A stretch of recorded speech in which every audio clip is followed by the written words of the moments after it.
Hello, everyone, and welcome to today's LinkedIn Live. My name is Sarah Barnes-Humphrey. I'm the founder and host of Let's Talk Supply Chain, the Blended Podcast, and the founder of the Blended Pledge. And I am so excited to be collaborating once again with Optilogic. Now, they are great friends of the show. Don Hicks joined me on Let's Talk Supply Chain. That's episode 376 if you want to check that out. But we've also created a really great series of LinkedIn Lives together. And this will be our third for this year. And we have had some amazing feedback. So I can't wait to do it all again today because we're diving into how you can accelerate action with AI-powered data transformation. Decision intelligence is increasingly important in this highly competitive, often disrupted landscape. But achieving the high quality data that needs to sit behind reliable, transparent decisions, that's the challenge. So I'm joined today by Vikram of Optilogic and Andrea of Accenture, who will be telling me all about how we can start to overcome that challenge and make intelligent decisions that will help drive value.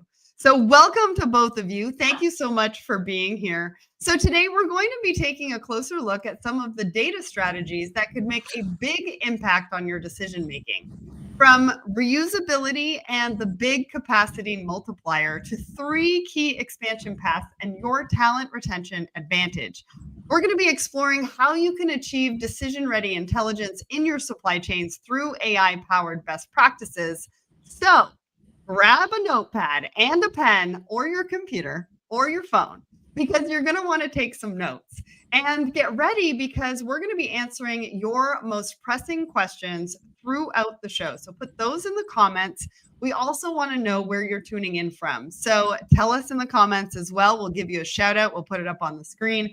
And if you're liking the conversation, you know we like a good fire emoji here at Let's Talk Supply Chain. So you can include some fire emojis in those comments as well. All right, now it's time to get to know our panelists or our guests for today. So Vikram, let's start with you. Can you introduce yourself, your background, and what you do at Optilogic? Yes, absolutely. Hi, everyone. Sarah, it's great to be on the show. And Andrea, glad to meet you here and looking forward to the conversation. I'm Srinivasan. I head up solution architecture and new products at Optilogic. I've been with Optilogic over a year and a half and broadly in the supply chain design and decision making in about over a decade, working with companies across various verticals and industries. And really my focus is bringing products that can help them address their data challenges, leverage AI, and come up with very simplified user experiences to ask a whole bunch of what-if questions across your supply chain and get value out of it. So looking forward to the discussion. I'm looking forward to it too. Now, I do have to ask you a question because I called you Vikram. You said Vic. Which one would you rather me call you today? Vic? Vic is good. Got it. Okay. Well, I'm so excited to have you here because we're going to talk about some big topics today. All right, Andrea, why don't you tell us who you are, what you do, and a little bit about your company? Hi, Sarah. Hello, everyone. Very excited to be here today, and thank you again for the opportunity to spend some quality time chatting about such a great topic.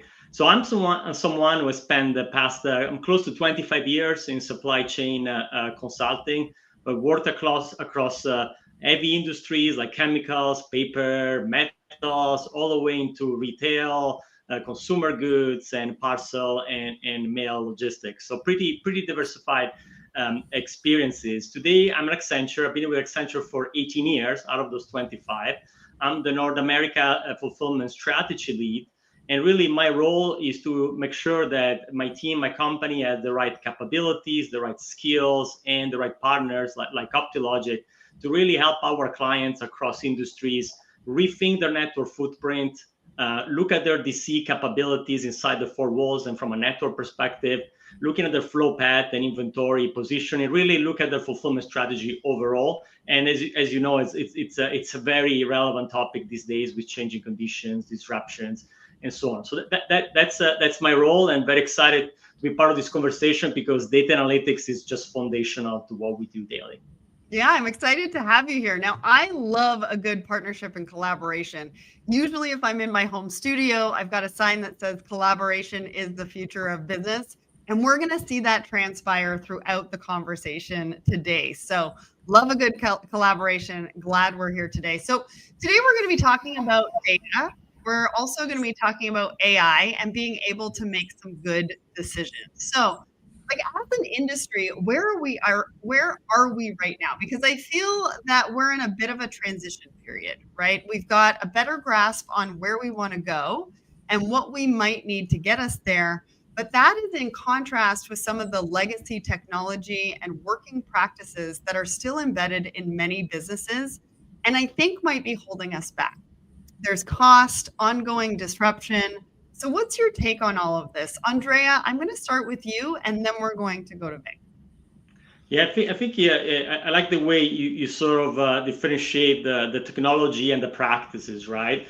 And that's kind of like what we feel, at least from my perspective. I'm a functional user of these technologies, right? I come in and my team use it and leverage it. So I think when I look at where we are today, I mean, we come from three very interesting waves of innovations that really impacted us. The first one is the cloud. Just bringing the data into the cloud. At this point, I will say that any clients that we work with have done that step of bringing data to the cloud with different level of maturity, but they build that data lake, and that really gave us the high computational power, so we can run bigger models, we can really solve for bigger problems, right? It enables cross-functional collaboration on the clouds. We're working together on the data, and we have better data governance. So cloud was definitely the transition time is a great check, and we love it. The second aspect is the open source language of modeling that is really becoming the standard language, and even legacy solutions have opened up more freely to those customization and the ability to go into the back and really build models and logic and heuristics and the way we make decision in a little bit more free way that adapts to every single industry and every single company. And then there is the last one, right? The one that we're all very excited right now, which is the whole acceleration of AI. We are seeing it. Compared to the other two, we're still in early stages. I think there's a lot of excitement and a lot of opportunities there, but we're already seeing it in the way that is accelerating data preparation, in the way that's changing our relationship with the machine, the technology. And then, as you said, now we got to adopt the practices. Like we feel like the technologies are moving faster than the practices. So that's the exciting part. The technology is definitely moving faster than the practices. I think it's moving faster than we can actually train our teams on as well. And I hope we're going to talk about that, because I think training comes into the conversation around asking better questions, right? Sort of that prompt engineering type thing. So I'll hold that off till later. But Vic, I want to hear what you have to say about where we are as an industry today. Yeah, absolutely. I think the need for resiliency in supply chains, and supply chain always oftentimes becomes the epicenter of where all the change happens, and it's kind of moving physical goods globally.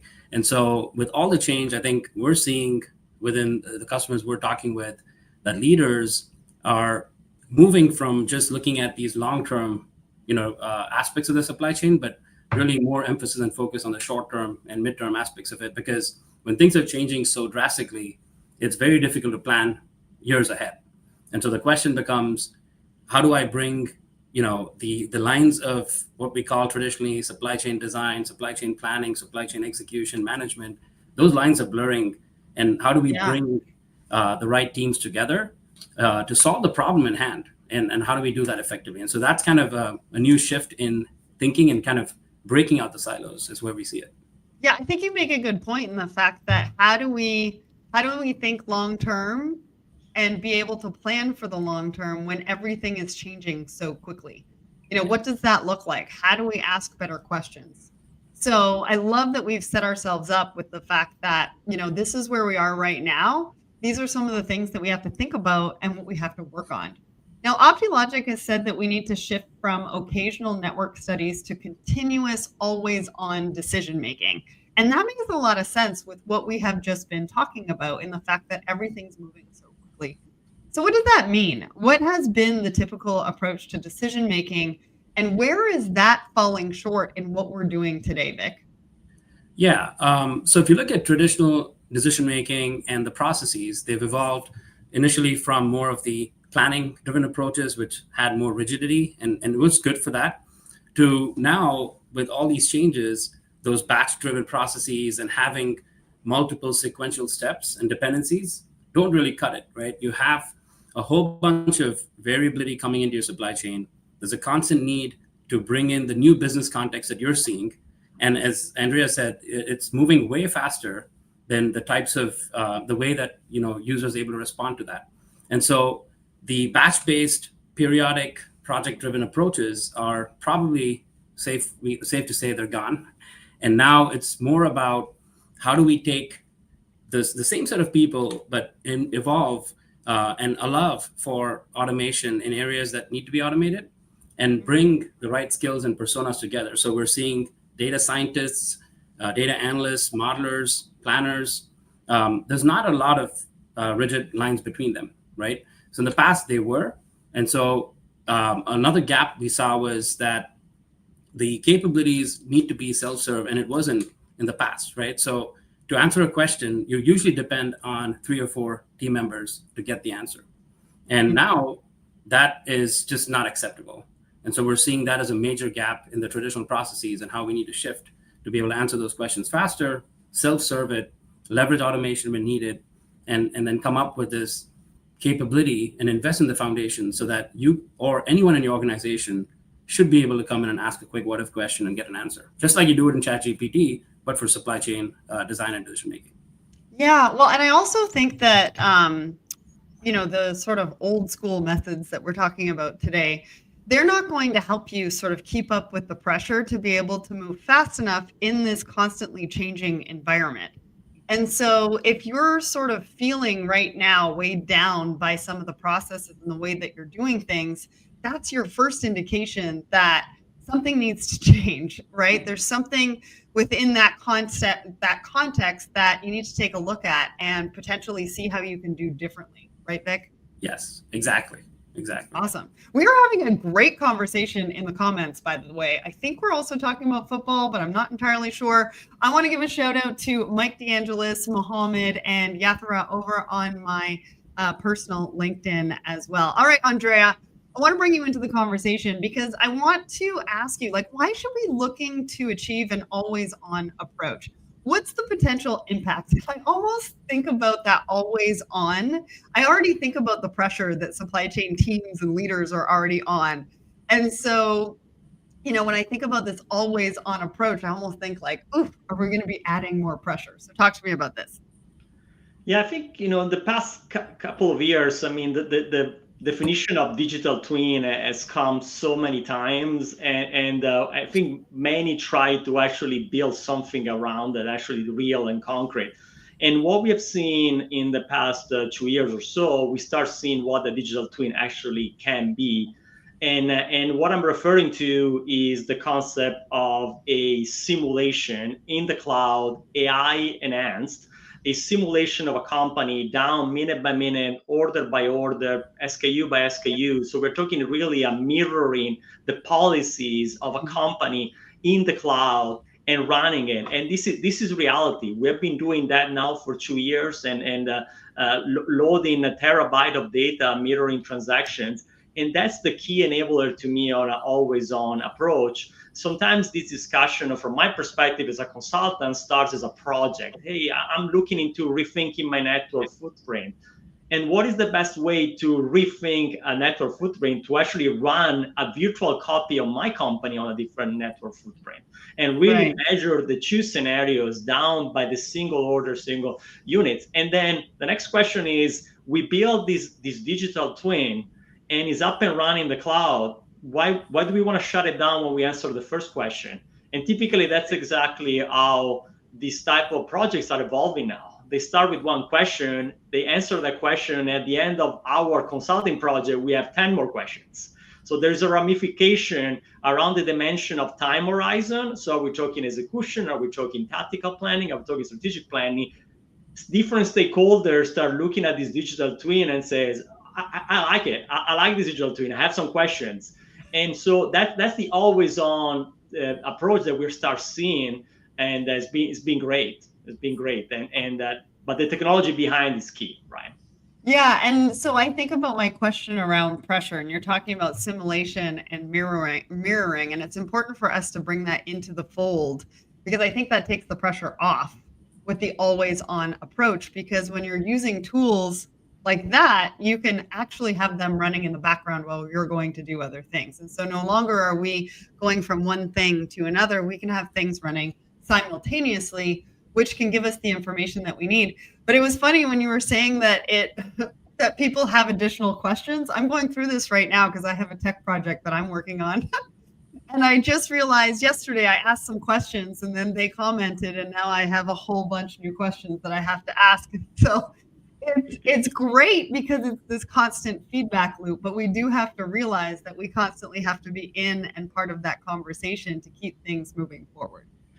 Yeah, exactly. I mean, I love that we always in our environment we always establish in our statement of work a limit of scenario that we will run, and then we always look back and laugh about that number that we put in there, right? Because the number of scenarios, ideas that populate throughout an engagement and a project explode to the point that typically companies are understanding, I want this, I want to take it in-house. I don't need to pay consultants, right? I want to bring it in-house. I want to create a capability. I want to be always on with this digital twin. I want to learn how to use it. And this is real. We have seen great success stories. So this is no more visionary theory. Yeah, and Jonathan has a question. I'm going to ask it now because it's around what we're talking about at the moment. How does always on work for a consultant who works on a project basis and may not be around post project? And for me, I think it's that you're implementing those tools that they can keep going with, right? Yeah, I mean, there's different angles, right? As I mentioned, we are sort of deviating from the concept of a one-time analysis. Here is your glossy PowerPoint. I think that model in our environment tend to become easily obsolete. So is right? So we are seeing the opportunity to deploy a always-on digital twin, and we are building a business around that, meaning that then there is obviously the maintenance of the digital twin where we can help, or there is the expansion of the digital twin to certain area. Maybe we were covering only from our DC to the customers. Now maybe we are going upstream to the port of entry or to suppliers. So there's that stream of work. And sometimes we actually run the digital twin on behalf of the client, right? So we are the center of excellence running and responding to those questions without having them to internalize that. But I think the sky's the limit of the creativity of how different stakeholders and different partners can work together. But there's also the model where a company might just simply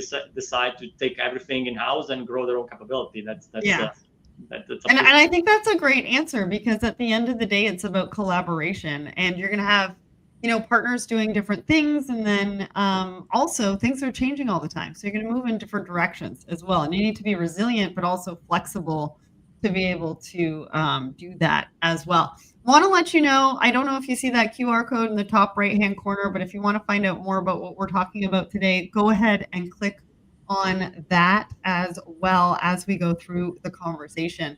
Now, Andrea and Vic, what role does reusability play in making the always on approach happen? How do you achieve that reusability? Yeah, I think in my perspective, the digital twin is the foundational layer to become the way to reuse ideas and test it and keep working on the same model without having to rebuild everything from scratch.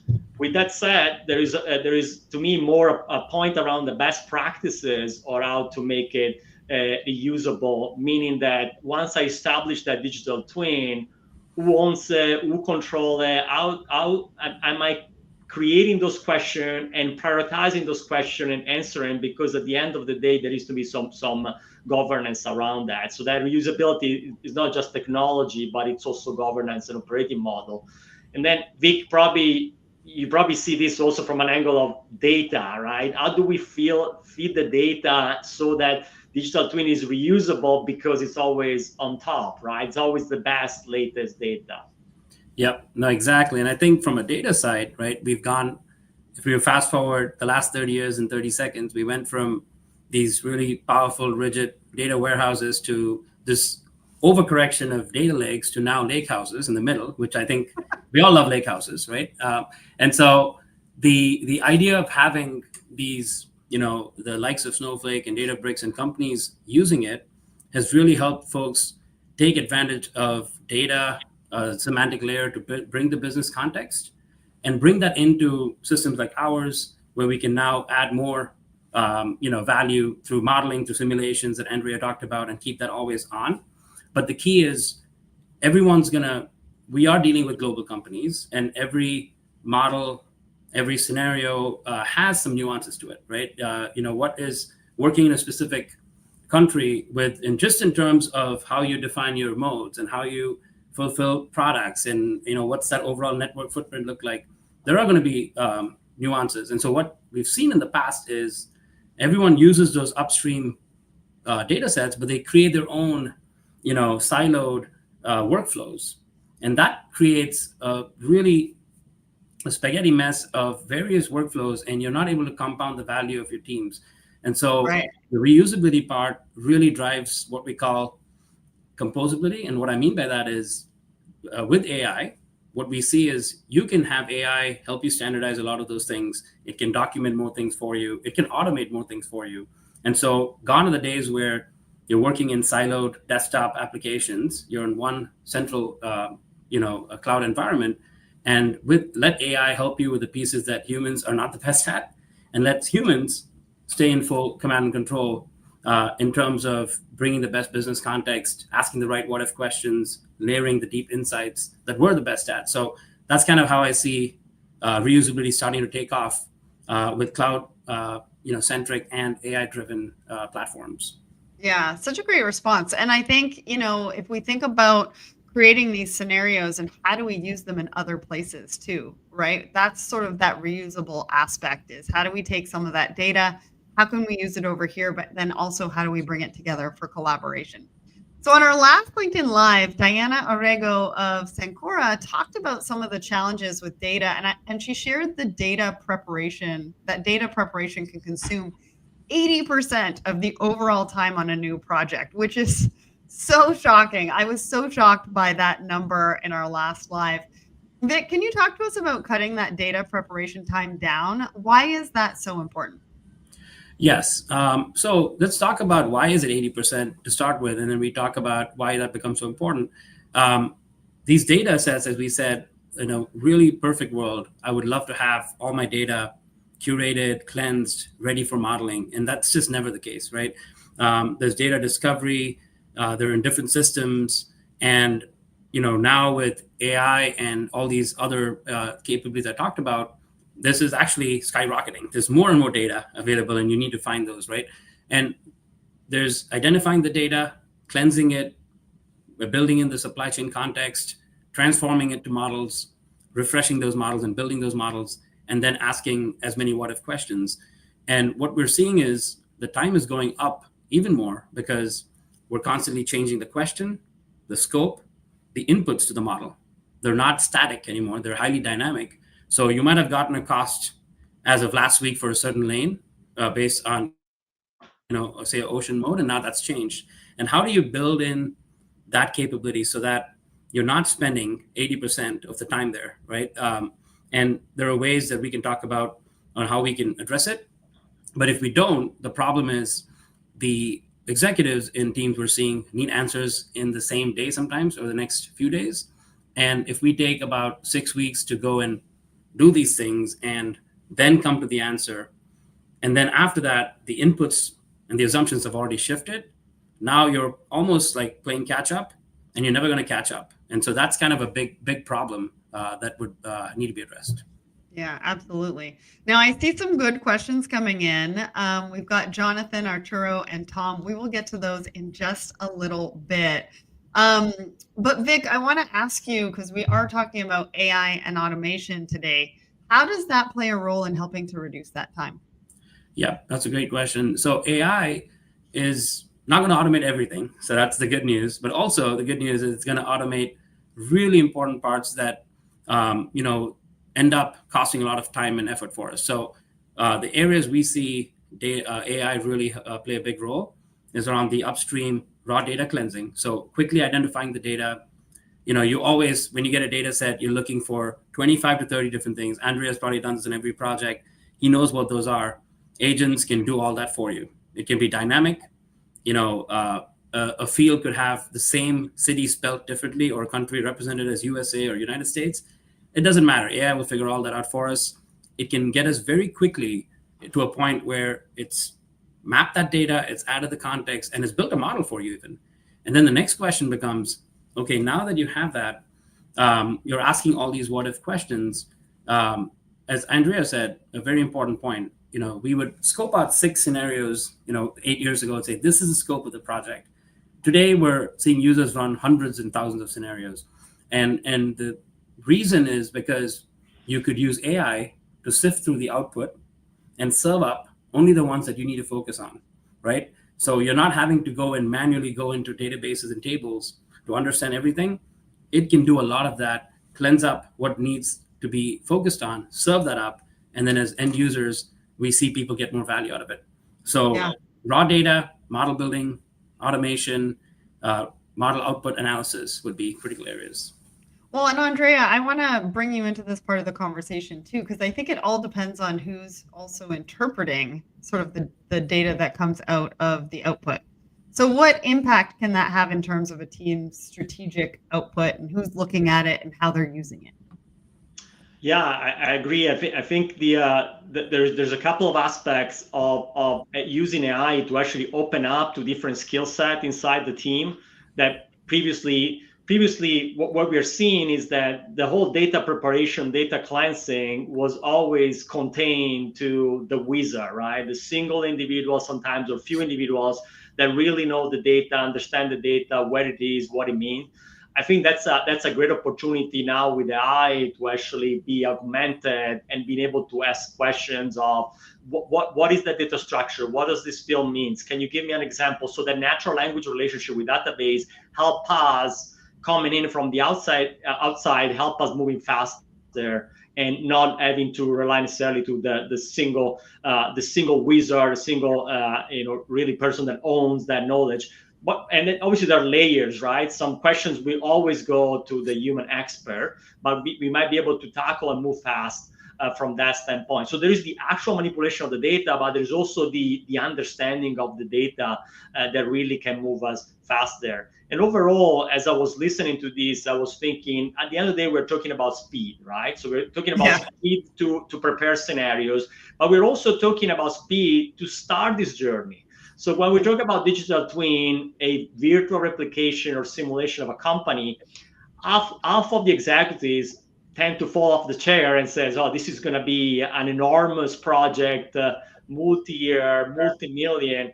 But actually, if we keep getting better on that data preparation, as Diana said, I don't know if you're going to always remove 80%, but there is a big portion of that work of setting up a digital twin that it's all about data preparation that we can cut very short and make these projects, just creating this capability way faster and make it more affordable for companies.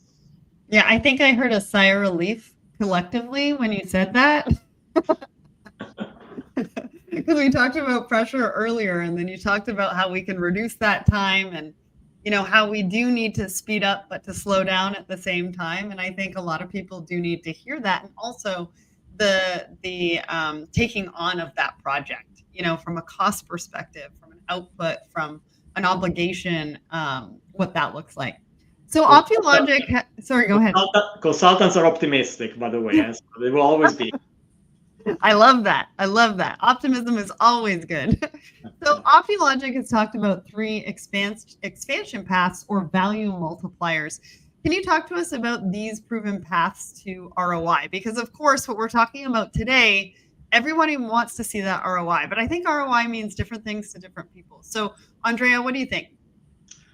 Yeah, so I would like to maybe use an example in the current context. So we've been very busy in the past couple of months. So anybody in the US in web or retail or e-commerce have been very busy responding to the suspension of the de minimis exemption, right? So that has been really a dramatic change because many companies grew and structured their distribution chain with nodes not always in the US. So think about Mexico, think about Canada, and so on. So our experience is that we have been helping some of these players rethink their network, rethink their flow of products. And we did that using this new technology, using a pure digital twin, SKU level, order level, virtual company, and putting the virtual company ahead of time compared to the real company, because we can move facility way faster in a virtual environment than we do in reality.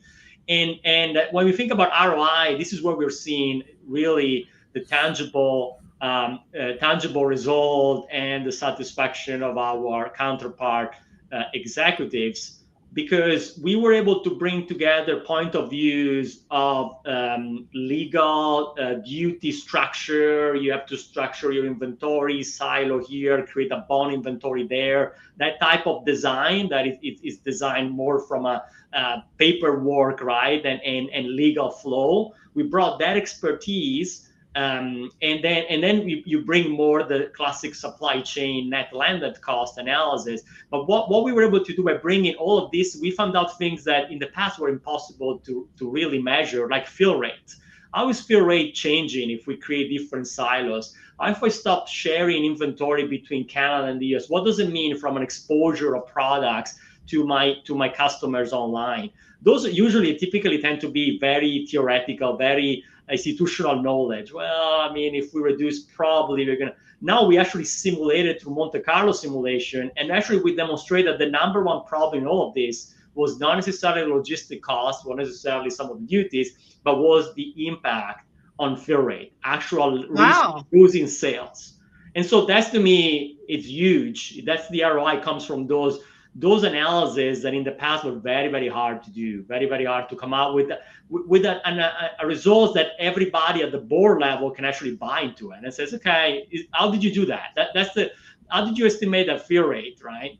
And when you start bringing this capability to the size of the simulation and the granularity, you start seeing people that are not in supply chain, maybe they're in finance, they're saying, okay, so you guys know how to do math, in supply chain, right? So you can do finance math, right? So that's really being very excited when I think about ROI, the latest example that comes to mind. That is so great. And I just wrote a comment down here, because what you were talking about is that ROI doesn't always come from where you think it will. Yeah, right. We talk about ROI meaning different things to different people. It could be bottom line, it could be time given back, et cetera, et cetera.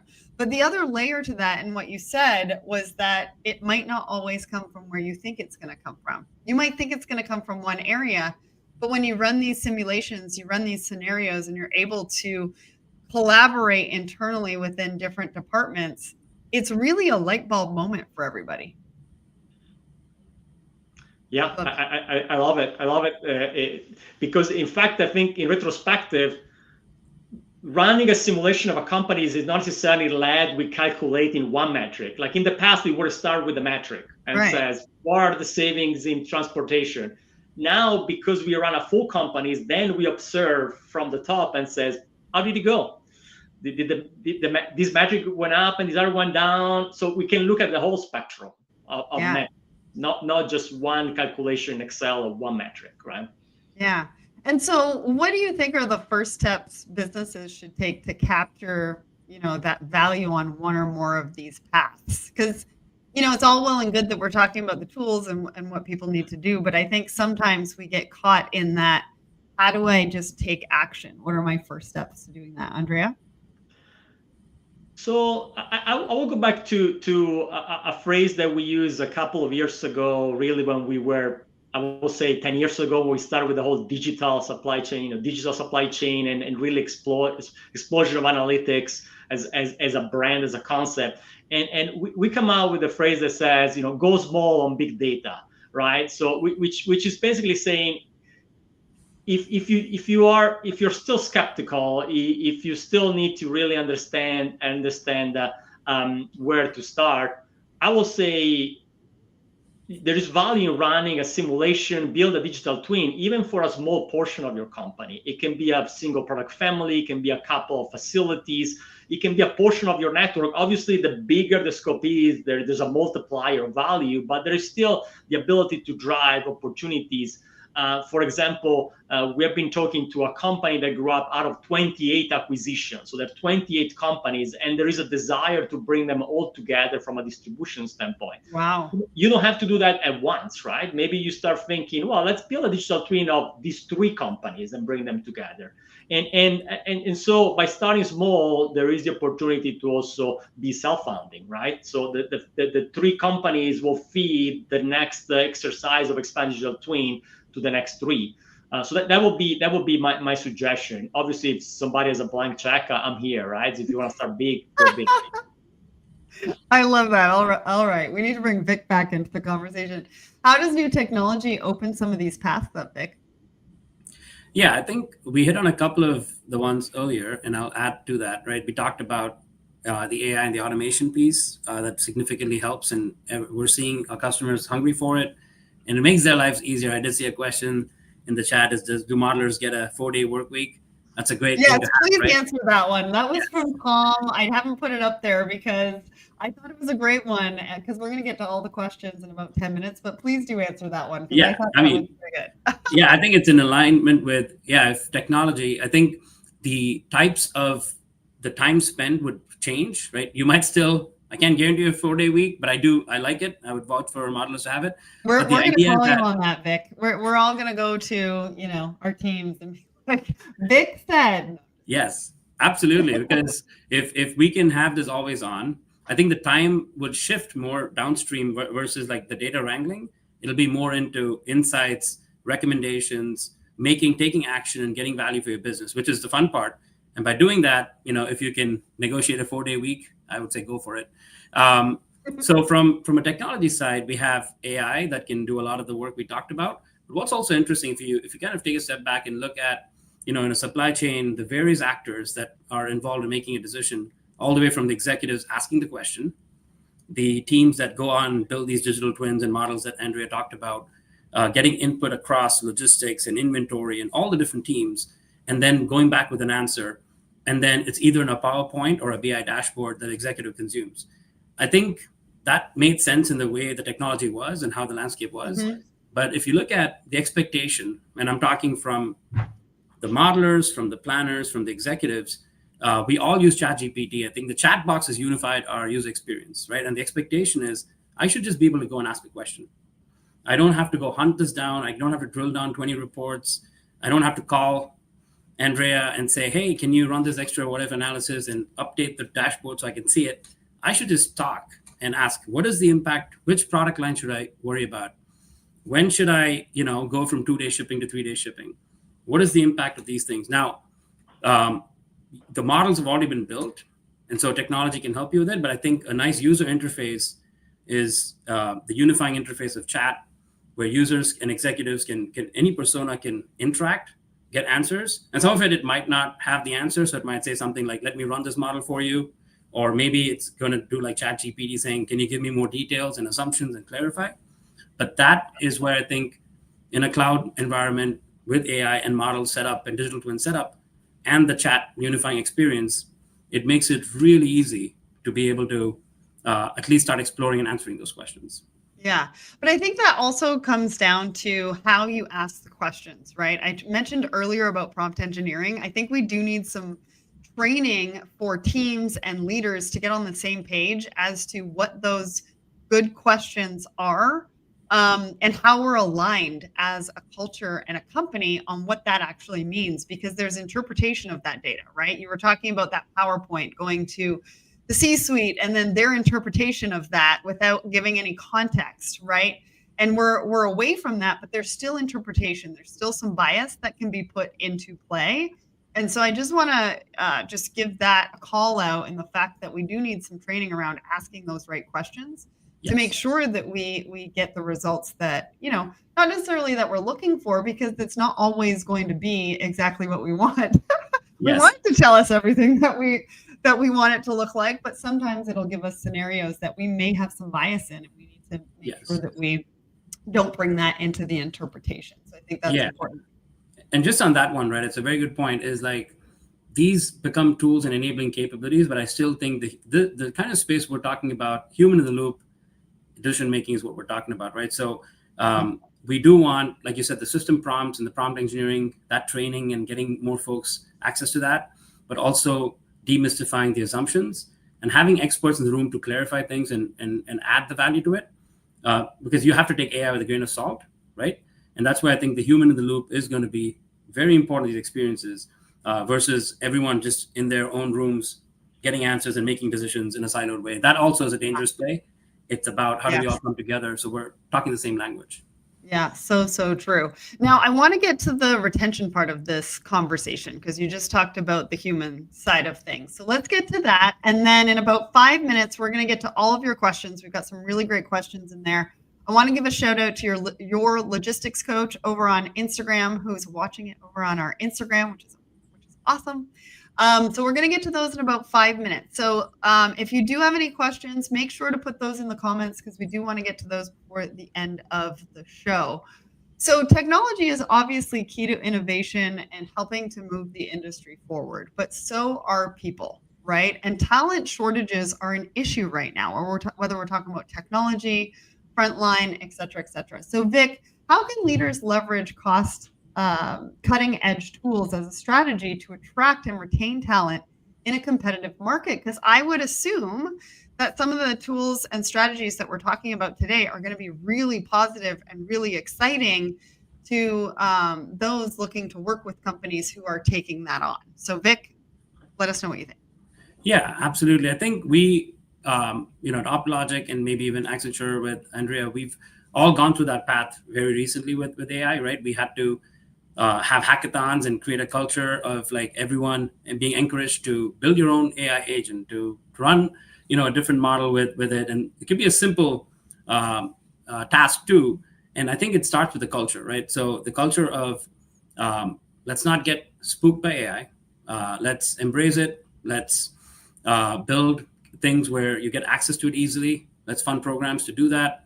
Let's make it fun. Let's make it a lot of fun. Like we ran a recent hackathon, and I was surprised to see 20 different projects with a mix of machine learning AI agents from folks who have not built or written code, but used technology that can help them and partnered with data scientists and coders, right?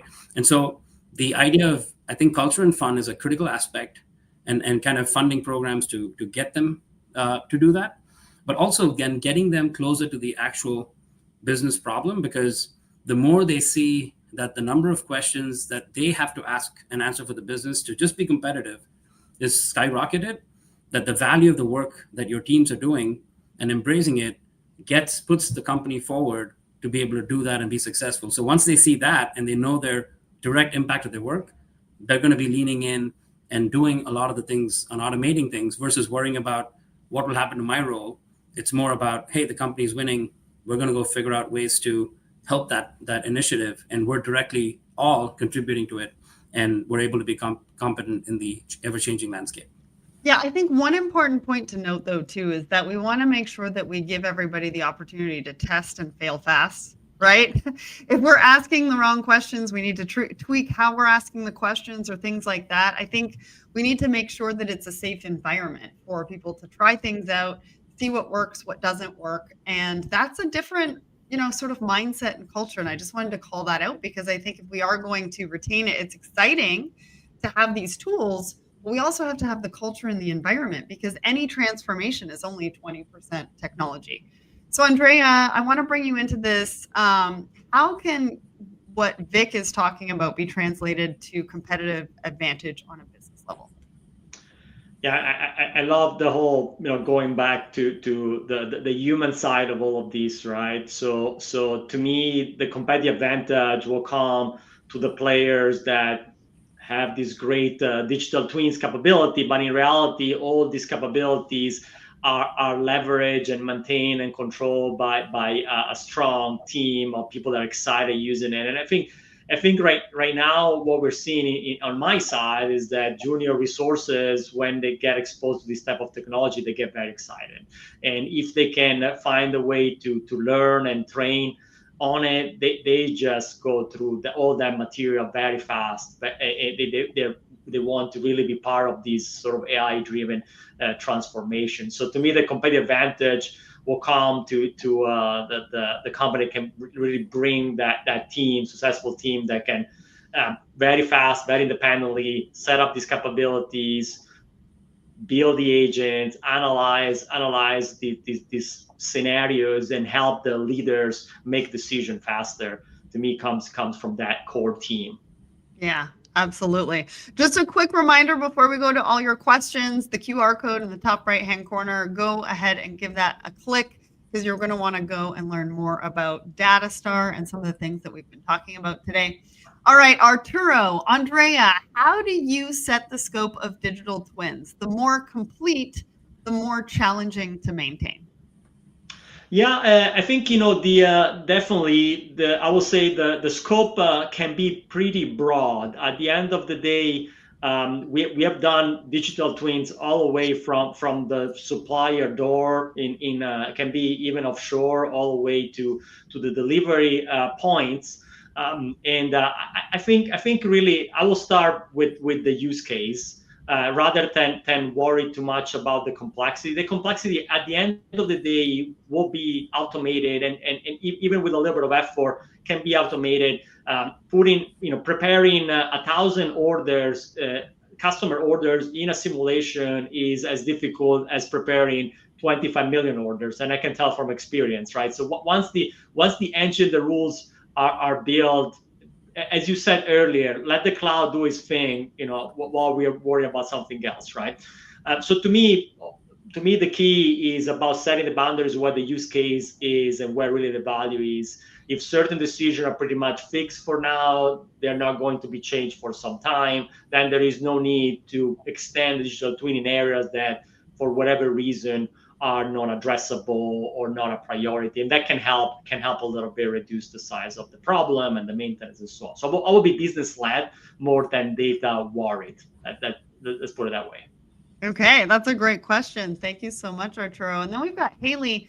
Can machine learning or AI help fill data gaps? For example, transportation rates or inventory holding costs. Vic, that one might be for you. Yeah, absolutely. We definitely can leverage machine learning, AI, and a whole bunch of capabilities to fill data gaps. We are actually working on a few of these AI agents that do exactly that in terms of transportation rates and inventory holding cost and others. The key here is that there will be assumptions that you would have to make, but when you can leverage the data, say a transportation rate cost that you want to try for a new lane that you never shipped, and you can't go to market and get the rates yet. There's a lot in the current data that we have and data outside that we can marry to impute those costs, to use regression and machine learning capabilities to find those costs for us, and also use AI to go and scrape and fetch the cost for us in areas of sources that we have available and access to as well. So definitely an area that we're seeing a big uptick in requirements around filling data gaps, imputing costs, and getting us to a quick, feasible model without driving to perfection from the get-go. Awesome. Great question, Haley. And if anybody else has any other questions, now's the time to put it in there because we only have a couple more minutes to be able to address those. Now, Tom had a question about dynamic Google Docs with multiple people inputting. Can it be used as an input versus static Excel docs? Vic, is that one for you, or maybe it's for Andrea? I'm not sure. Yeah, I can take a pass at it, and Andrea, feel free to chime in. Okay. So Google Docs, absolutely, right? Direct connectors to Google Docs. Everything is in the cloud, API integrated between Google and our platform. And so I love the idea, Tom, of like multiple users. That's a critical word there. Like instead of having your own Excel workbooks, multiple users in Google Docs, having different sheets, and being able to push or publish their or commit their data back into a model is definitely what we offer and able to support. And we're seeing users do that. And then moving it back, right? So if you need to disseminate that information to a wider audience, you can take any aspect of the model output, simplify that in terms of what you really want to hone in on.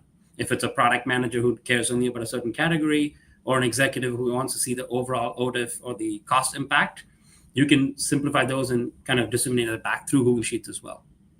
Awesome. Andrea, do you have anything to add to that?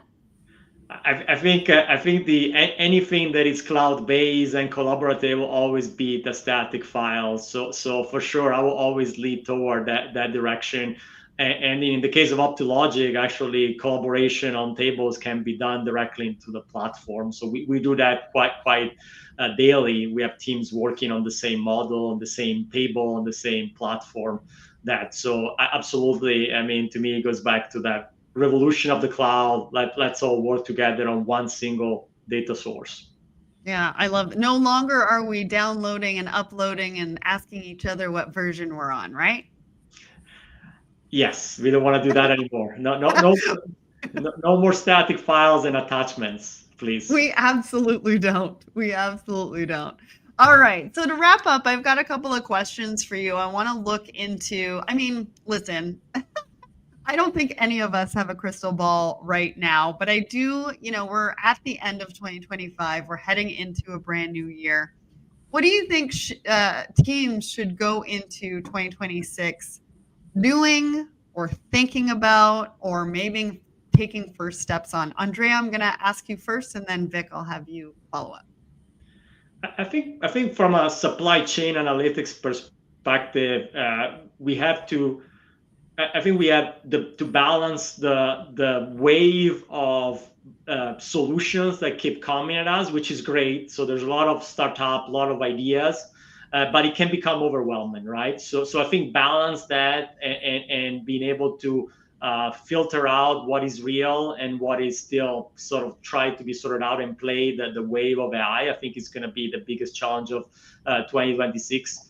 In my position, as I mentioned, I'm an observer of potential partners, potential solutions, and we see new companies doing things like every other week, new brands and so on. So I think that can be challenging. So I think balancing the discovery piece, because we all know that there is sort of a gold rush in the AI, and we're going to see some very cool things coming up for sure. But on the other side, don't be overwhelmed by the river while you're looking for the gold, right? Just try to find your little pond.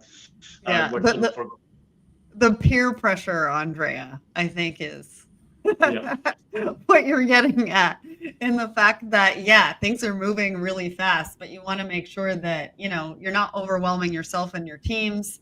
And I think we're all kind of guilty of that, no matter what industry we're in. There's so many great things that we can do and offer and make an impact. And it's not with bad intentions, it's with good intentions. But sometimes we get a little bit too far ahead of ourselves. Yep, absolutely. All right, Vic, what do you think? Yeah, I think, 2 points, right? One is going back to that culture. Like, change is hard. It's going to be difficult. Sarah, you said, like, the environment to fail fast, safely, it's okay. But take that first step. Embrace it. There's a lot it can do, and there's a lot. We are in the human in the loop decision making. So we still would have to provide the necessary context and help. But there are a lot of AI agentic work that is happening. And I would say, embrace it, take a small problem and start with a team and bring a cross-functional team. That's the critical piece with different skill sets. And AI helps you do that. And then in terms of the value itself, like, pick a high frequency, well-known use case, and then start with that, right? Because we could go after many problems that serve up, but really pick the one that, you have a good amount of data for it. People are aware of the context in it, but it's highly valuable to automate and get there. And that would unlock a significant other set of projects. Just like we talked about, one question unlocks 25 questions. One successful project will unlock 25 more initiatives. Good problem to have, in my view. So let's go embrace that and have fun. That's I've always believed that innovation or change and all that, we're going to ride the wave, but we're going to have fun with it, so that, everyone, especially the younger generation, who are coming in with a lot of this technology skill set, can see how they can impact the business top line. Vic, you're speaking my language. 4-day work week and having fun while you're working in supply chain. I mean, who doesn't want that? Yes, absolutely. All right. We got one more question for each of you. What advice would you give to leaders looking to leverage AI in the most effective ways to accelerate action and make better decisions? Before you say anything, I think for me, I really want to put the emphasis on training and making sure your teams know how to use the tools and ask the right questions. And I hope I didn't take your answer, but I really wanted to jump in there with that one. Andrea, we'll start with you, and then Vic will end with you. From my perspective, I keep repeating the phrase of don't let perfection be enemy of good. We often discuss about these capabilities with companies, and one of the first answer is our data is too bad to do something like this. And while there is no harm of continuing the data journey, and that's very complex, it can go all the way into ERP transformation and so on. What we typically discover is that concern really covers 20% of your data, but there is a core 80% that doesn't stop you to run your business, right? I mean, your business is running, you're fulfilling order, you're serving clients, so you do have the data that you need, and you do have some gaps. And so what my message is always, let's look into it. You might want to start experimenting, start understanding what these technologies can do for you, because maybe you are making too many decisions based on institutional knowledge. You can have more help from data, and it's never a 100% data, will never be, but maybe you're a little bit more relying on intuition rather than be data driven. So that's my message. Yeah, progress over perfection, everybody. All right, Vic, last word. What do you have to say?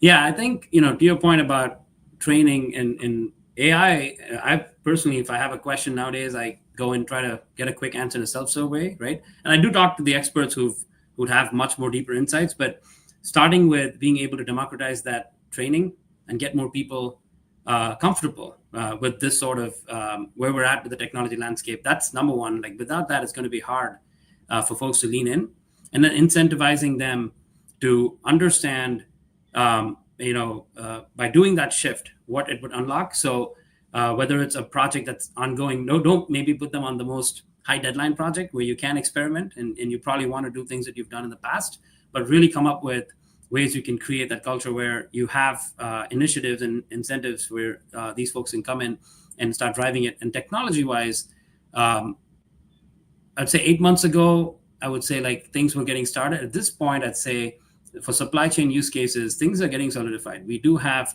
a lot of ways to jumpstart you into these processes. You don't have to start from scratch. Gone are the days where you have to go figure everything out and start from scratch. We can help you with a lot of that, jumpstart you through templates, get you to a peer group or a community who have done this and share some of those best practices and get you going from the get-go versus you having to figure everything out from scratch.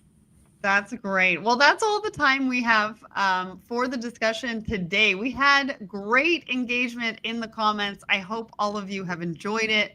Thank you so much for joining us. We still face so many challenges as an industry, but I think it's been really great to hear how organizations can make better decisions and drive value.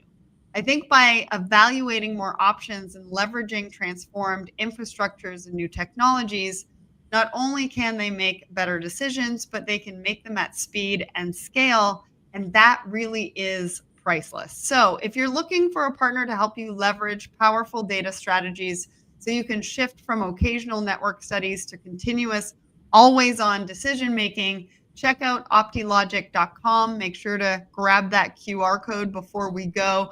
I want to give a big thank you to Vic and Andrea for joining me today, and to your teams for making this happen, to my team in the background as well. And I cannot wait to do this again. So I'll see you all again soon. Bye, everybody.